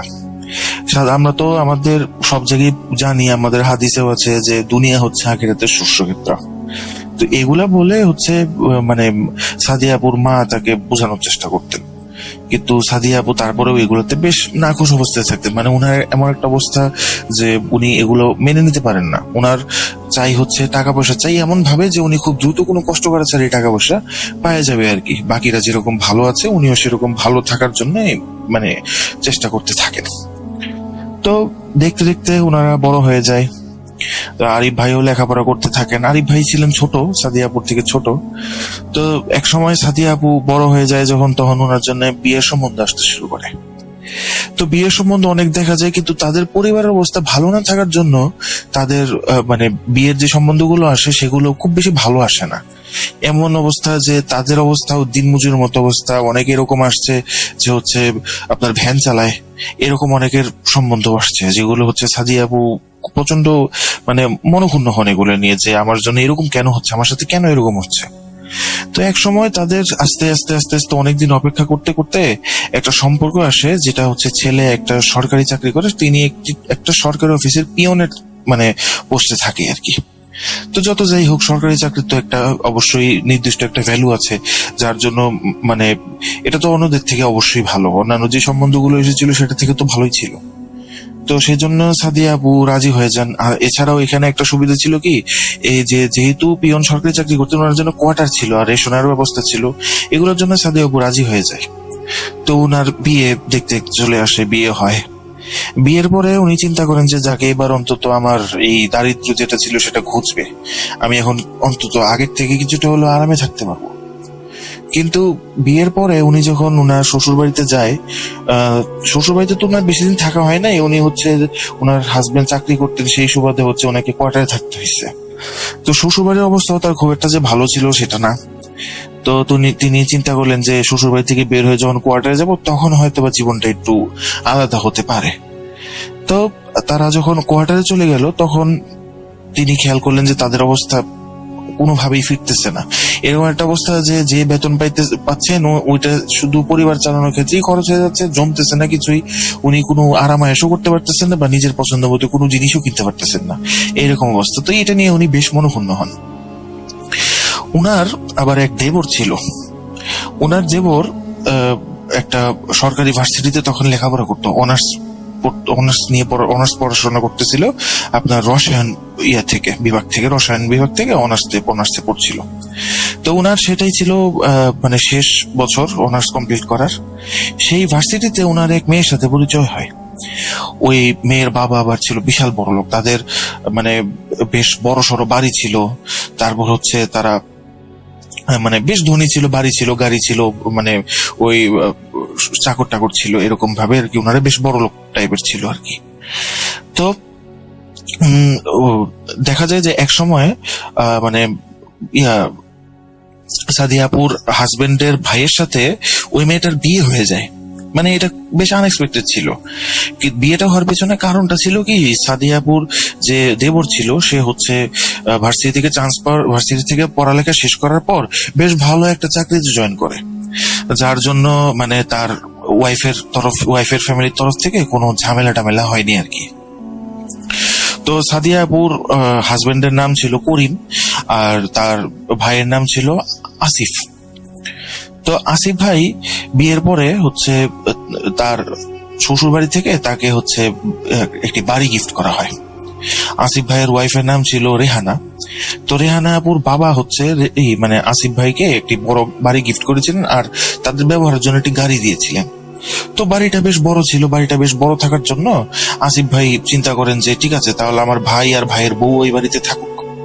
তো তিনি হচ্ছে তার ভাই আর ভাইয়ের বউকে এই বাড়িতে এনে রাখেন। অন্যদিকে সাদিয়া আপু যখন এই বাড়িতে আসেন তখন তো ওনার চোখ ছানা বড় হয়ে যায়। এত বড় বাড়ি, গাড়ি, তারপরে কাজকর্মে সাহায্য করার জন্য কাজের লোক, এগুলো দেখে উনি আসলে মানে পাগলের মতো হয়েছে। উনি চিন্তা করে ফাইনালি আমার অবস্থা ফিরলো, আমি এখন আরাম করে থাকবো। কিন্তু 2 দিন পরে তার এই ধারণাটাও ভুল প্রমাণিত হলো। এরকম কোনো ব্যাপার ছিল না যে আপনার রেহানা আপু কোনো মানে হিংসা করতো বা রেহানা আপু খারাপ মানুষ ছিলেন না। রেহানা আপু খারাপ মানুষ ছিলেন না, উনি খুব ভালো মানুষ ছিলেন। আর আসিফ ভাইয়াও খুব ভালো মানুষ ছিলেন। তো যখন আপু হচ্ছে আপনার সাদিয়া আপু এই বাড়িতে আসেন তখন দেখেন যে প্রত্যেকটা কাজ করানোর ক্ষেত্রে যে টাকাটার প্রয়োজন হচ্ছে, এই টাকাটা হচ্ছে তার রেহানা আপুর কাছ থেকে চেয়ে নিতে হচ্ছে। মানে এতে উনি বেশ অপমানিত বোধ করতে থাকেন যে না, আমার কেন টাকা চেয়ে নিতে হবে বারবার।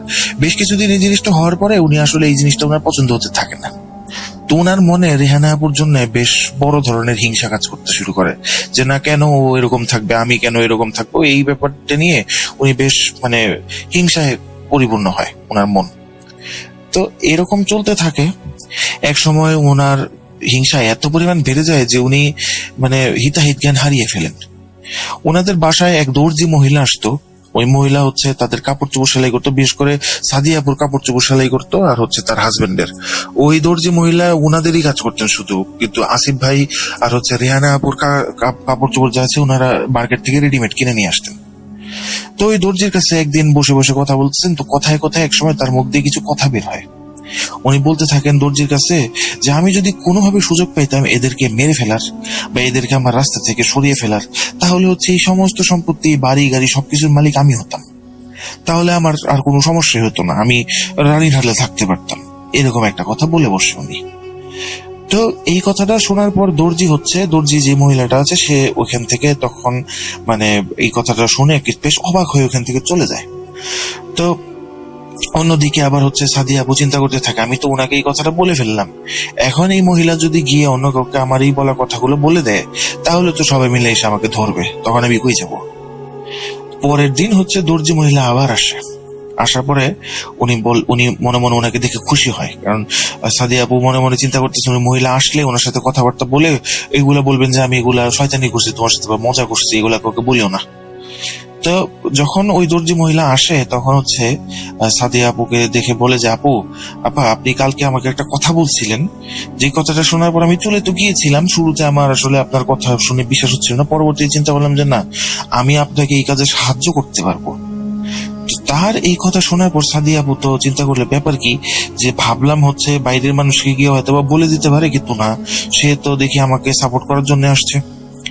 তারপর যখন ওই মহিলাকে জিজ্ঞেস করলেন সাদিয়া আপু যে তাহলে আমি কিভাবে কি করতে পারি, তুমি আমাকে একটা পথ দেখাও।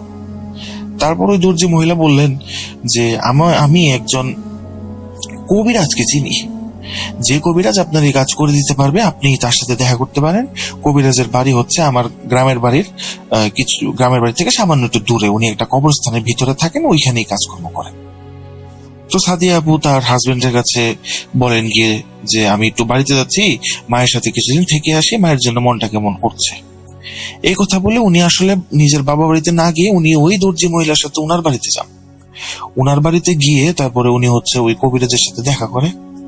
ওই কবিরাজ ওনাকে দেখেই বলে যে আমি জানি তুমি কেন এখানে আসছো, তোমার কাজ হবে, কিন্তু খুব একটা সহজ ভাবে যে হবে সেটা না।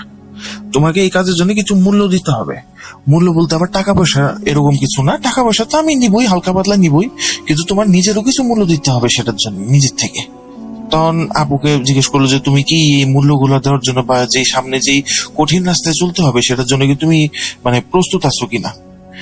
তারপরে যখন আপু বললেন যে না আমার কোনো সমস্যা নেই, আপনি যেরকম হয় সেরকম ভাবে আমাকে দেন, আমি আমার মতো করে ম্যানেজ করে নেবো সেটা। তারপর কবিরাজ বললেন তোমাকে আমি একটা আমল দিব, এই আমলটা তোমাকে 7 দিন করতে হবে। এই 7 দিন তোমাকে আমলটা এমন ভাবে করতে হবে, একটা নির্দিষ্ট ঘরে তোমাকে থাকতে হবে, ওই ঘর থেকে তুমি কোনোভাবেই বের হতে পারবে না। তোমার যাবতীয় কাজকর্ম যেমন খাওয়া দাওয়া, তারপরে হচ্ছে তোমার প্রকৃতির ডাকে সাড়া দেওয়া, সবকিছু তোমার ওই ঘরের মধ্যেই করতে হবে। ওই ঘর থেকে তুমি বের হওয়া মানে তোমার আমল নষ্ট হয়ে যাওয়া। প্রথম 6 দিন তোমাকে এইভাবেই আমল করতে হবে এবং লাস্টের দিন তোমাকে এই আমলটাই করতে হবে একটা কবরস্থানে, নতুন একটা কবরে শুয়ে। এই কথা শুনে তো আপু বেশ বিচলিত হয়ে যান যে আমি এই কাজগুলা কিভাবে করবো। 6 দিন না হয় বাসার ভিতরে করা, একটা রুমের ভিতরে করা, সেটা না হয় আমি করতেই পারলাম, কিন্তু একটা কবরস্থানে সদ্য মানে হওয়া নতুন কবর, ওটার ভিতরে শুয়ে আমি এই কাজটা কিভাবে করবো। এই চিন্তা করতে করতে আপু তারপরেও রাজি হয়ে যায়, কারণ তার সামনে শুধু একটা জিনিসই চোখে ভাসছে যে না এই সম্পত্তি সব আমার হবে, মানে তার এই চিন্তা ছাড়া কোনো চিন্তা নেই। তো উনি কবিরাজের কথা রাজি হয়, কবিরাজ তাকে আমলটা দেয়। দেওয়ার পর ওই আমলটা উনি চিন্তা করেন যে আমি দর্জি মহিলার বাসাতেই আমলটা করব। যেহেতু 1 সপ্তাহ আমি তোমার হাজবেন্ডকে 10 দিনের কথা বলেই আসছি, তাহলে আমি 1 সপ্তাহ থাকি এখানে, থাইকা হচ্ছে আমার আমলটা আমি কমপ্লিট করি। তো প্রথম 6 দিন ওনার আমলটা উনি কমপ্লিট করেন। রুমের ভেতরে হচ্ছে পর্যাপ্ত পরিমাণ খাবার, তারপর হচ্ছে প্রকৃতির ডাকে সাড়া দেওয়ার জন্য যাবতীয় ব্যবস্থা সব করে উনি ওইখানে আমল করা শুরু করে। উনি যখন আমল করতেছিল তখন ওনাকে বারবার ওনার আশপাশ দিয়ে কেউ না কেউ বলতেছিল যে এই আমলটা কইরো না, এরকম কিছু করো না, মানে সবাইকে কে জানি ওনাকে বাধা দেওয়ার চেষ্টা করতেছে। কবিরাজ ওনাকে বলে দিছিল যে আমল করার সময় কেউ না কেউ তোমাকে হালকা পাতলা বাধা দেওয়ার চেষ্টা করবে, কইরো না করো না এই টাইপের কথাবার্তা বলবে, কিন্তু কোনো সমস্যা নেই, এটা তারাই বলবে যারা হচ্ছে এই আমল করার কারণে পরবর্তীতে তোমার দাসী পরিণত হবে। তারা চায় না যে তারা তোমার দাসী পরিণত হোক, এই জন্য তোমাকে আটকানোর চেষ্টা করবে।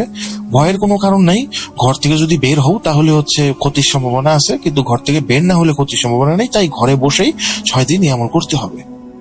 তো উনি একে একে 6 দিন আমলগুলো করে এবং এই সমস্যা যেগুলো কবিরাজ বলছিল এগুলো তার সাথে নিয়মিত মোটামুটি হয়েছে।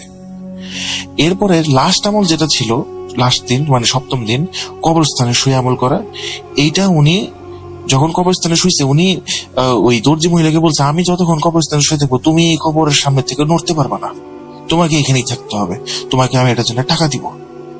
তো এই মহিলা যখন হচ্ছে রাজি হয়ে যায় তখন টাকার কথা শুনে, তারপরে ওই আমলটা আপু খুব কষ্ট করে 1 দিনের মতো কমপ্লিট করে। উনি যে কবরের ভিতরে ঢুকছিলেন ওই কবরটা ছিল মানে বেশ কয়েক মাসের পুরানো আর কি, নতুনই বলা চলে, কারণ কয়েক মাস পুরানো কবর তো আর পুরান হয় না।